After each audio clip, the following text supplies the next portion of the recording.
Chers amis, bonjour. Nous sommes le mardi 27 septembre 2022. Il est 9 heures. Quelques news de l'Arménie, de l'Artsakh et de la diaspora arménienne. Tout d'abord, 27 septembre. Ça fait 2 ans exactement, jour pour jour, en Artsakh, l'Azerbaïdjan avait déclenché la guerre de 44 jours, qui a coûté la vie à entre 5000 et 7000 soldats arméniens et combattants. Voilà, donc il y a 2 ans, c'est un triste anniversaire. Aujourd'hui, à Stepanakert et dans beaucoup de villes de l'Artsakh, une minute de silence sera respectée à 11 heures, précisément à 11 heures. Il y aura aussi une marche comment dirais-je, avec une croix protectrice de l'armée arménienne de Ashot Yergat à Stepanakert et puis dans d'autres villes en Arménie, en Artsakh.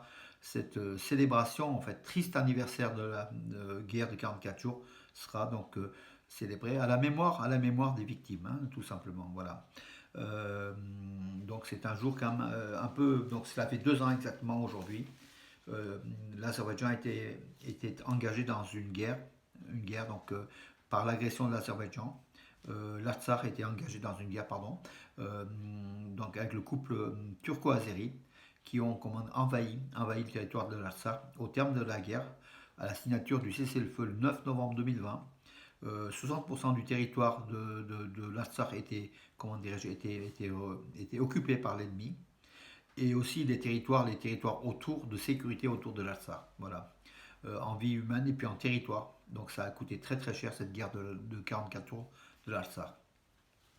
On en parlera de la situation en Arménie. Donc ce vendredi soir, à la soirée donc d'Arménia, voilà. Mais on parlera avant les témoignages, hein, des familles donc arméniennes ici établies à Valence suite au génocide. On parlera surtout aussi de la situation en Arménie, aux frontières de l'Arménie, parce que ces frontières-là sont aujourd'hui dans une situation tendue. Voilà.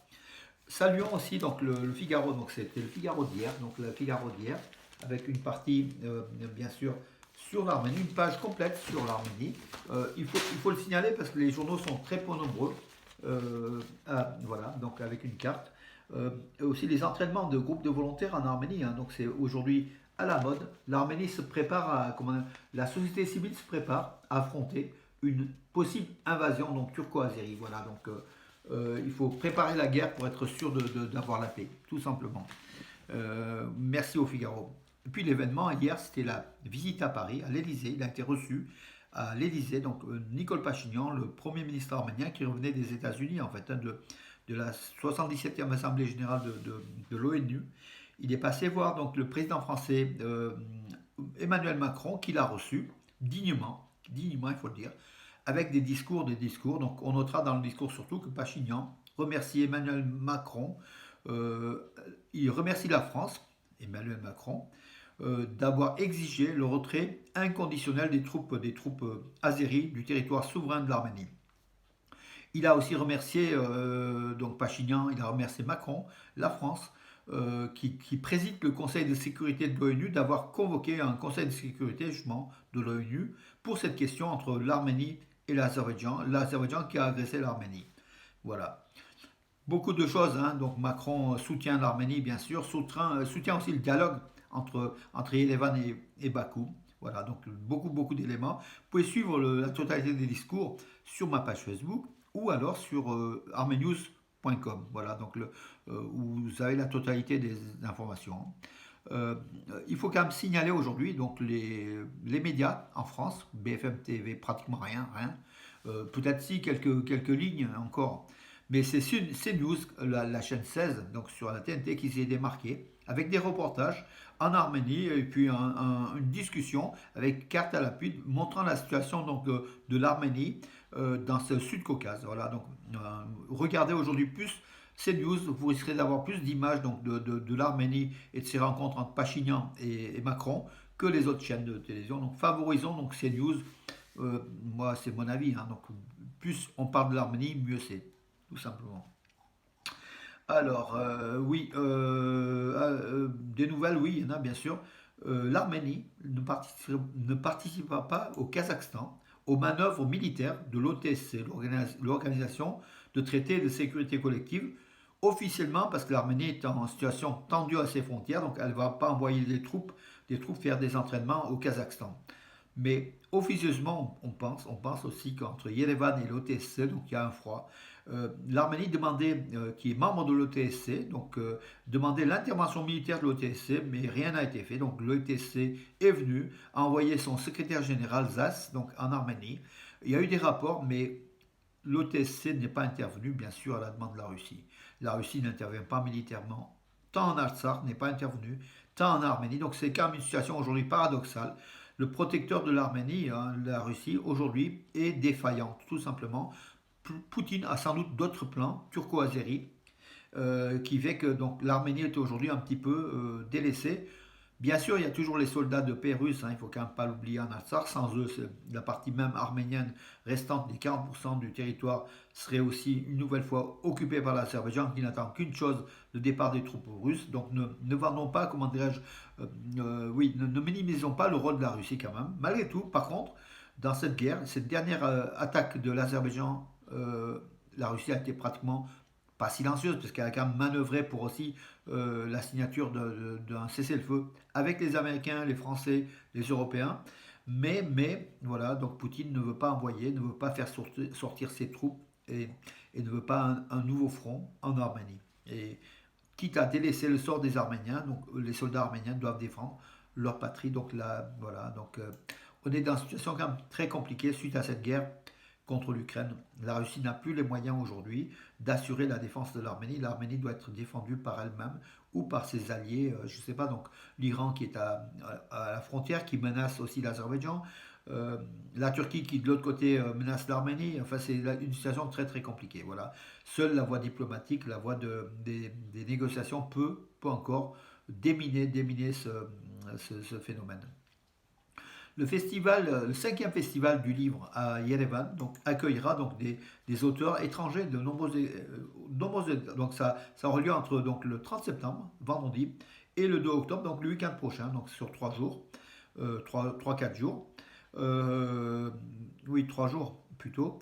Voilà, festival du livre avec qui prend comment dire, tournure, hein, tout simplement. Hein. Donc l'Arménie organise, édite. Donc l'Arménie est à la pointe aussi de l'édition. Voilà, donc une belle chose pour la lecture, pour l'édition arménienne, puis l'édition aussi le soutien aussi des auteurs étrangers, hein, qui sont beaucoup traduits aussi en arménien, puisque les Arméniens sont de grands lecteurs, comme vous le savez. Euh, oui, le, oui, l'Eurovision Junior 2022 qui se tiendra donc le 11 décembre à Yerevan. Voilà, l'Arménie a gagné hein, l'an dernier à Paris l'Eurovision avec Milena, donc l'Eurovision 2022, 2021, pardon, et 2022, ça sera à Yerevan au centre Garen Demircian à Yerevan, en présence de 16 pays. 16 pays qui ont confirmé leur participation. Donc ce sera sans doute une liste définitive, 16 pays, dont la France, hein.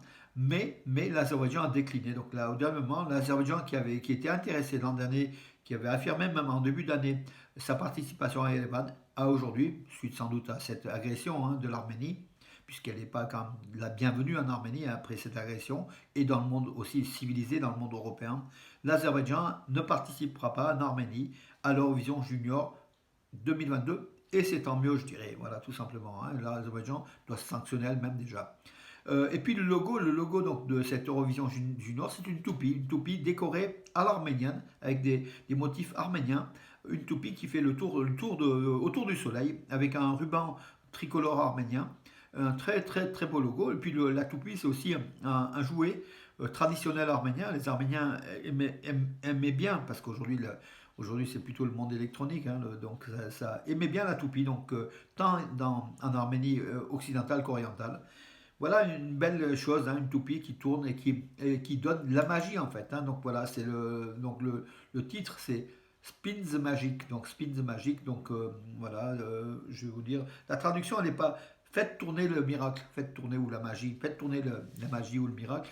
La magie ce sont les yeux des enfants en fait. Hein. Cette Eurovision Junior est pour les enfants, voilà. Et cette magie c'est le rêve des enfants. Donc un jouet, donc la toupie. Très très beau symbole. Bravo à Yerevan, bravo à la chaîne de télévision publique d'Arménie qui est l'organisateur, la co-organisatrice avec la chaîne européenne donc de cette Eurovision 2022 Junior. On assistera et on encouragera bien sûr l'Arménie. Et puis tous les pays qui viennent à Erevan et qui verront que l'Arménie est quand même un pays qui vaut le coup, hein, donc de visiter, de voir et d'en parler, voilà, et qui compte, un pays qui compte. Voilà mes amis, écoutez, j'en ai fait le tour. Je regarde s'il y a d'autres actus, donc d'autres infos. Oui, c'était la visite donc de Pachinian, surtout donc hier. Écoutez, je vous donne rendez-vous à... Ah, si, bien sûr, mes amis, en basket. Donc déjà une petite nouvelle, basket, l'Arménie est classée par la FIBA à la 88e rang mondial. Donc voilà, donc le 88e. L'Azerbaïdjan, bon, je ne vais pas vous le dire, si, ça fait plaisir, allez, on va le dire 112e. Par contre, ça fait un peu moins plaisir, la Géorgie est devant nous, 32e mondial, c'est important. La Turquie, je crois que c'est elle est dans les 15 ou 20e. Mais c'est une bonne chose pour l'Arménie en basket, surtout aujourd'hui, donc ce soir, à 20h45 à Dublin, le match Irlande-Arménie, dernier match de la Ligue des Nations, groupe B, groupe Ligue B en fait, hein, pour l'Arménie qui est dernière du classement. Si l'Arménie gagne face à l'Irlande, ça sera le miracle. L'Arménie se maintiendra en groupe en Ligue B. Sinon, nul ou défaite, l'Arménie ira l'an prochain, la saison prochaine, en groupe C, en Ligue C. Voilà, donc c'est un challenge. Caparros, l'entraîneur national arménien, l'Espagnol Caparros joue aussi son avenir. Hein, donc voilà, donc si l'Arménie perd, et c'est vrai que l'Irlande est largement favori du match, si l'Arménie perd, mais il y a le retour de Haroyan Varastat Haroyan, l'arrière de la sélection nationale d'Arménie, qui peut nous sauver de situations incroyables. Voilà, donc si seule une victoire de l'Arménie pourrait sauver l'Arménie, pourrait le reste en groupe, en Ligue B. Voilà, tout simplement. Le match est à suivre, je vous le dirai dans la journée, hein, donc au niveau de, sans doute ça, sur le site donc, de guichet.com, on verra. Peut-être l'équipe TV, donc je verrai aussi tout à l'heure. Je n'ai pas eu le temps d'analyser un peu les chaînes sur lesquelles l'Arménie va passer, parce qu'on a eu le match quand même Arménie-Ukraine en direct, donc samedi à Yerevan, 5-0 pour l'Arménie, enfin au détriment de l'Arménie. Mais la chaîne publique, comme tous les médias européens, ont passé ce match. Pourquoi? Parce qu'il y a l'Ukraine, pas pour l'Arménie. L'Arménie compte souvent pour du beurre, malheureusement. Et c'est un peu à cause de nous aussi, hein, mes amis. Il faut qu'on en parle de plus en plus de l'Arménie. Il faut qu'on exige que les médias parlent de l'Arménie. Voilà, tout simplement. J'ai terminé pour aujourd'hui. Je vous donne rendez-vous à demain. Puis, victoire de l'Arménie. Écoutez, je ne pronostiquerai pas, mais j'aimerais bien.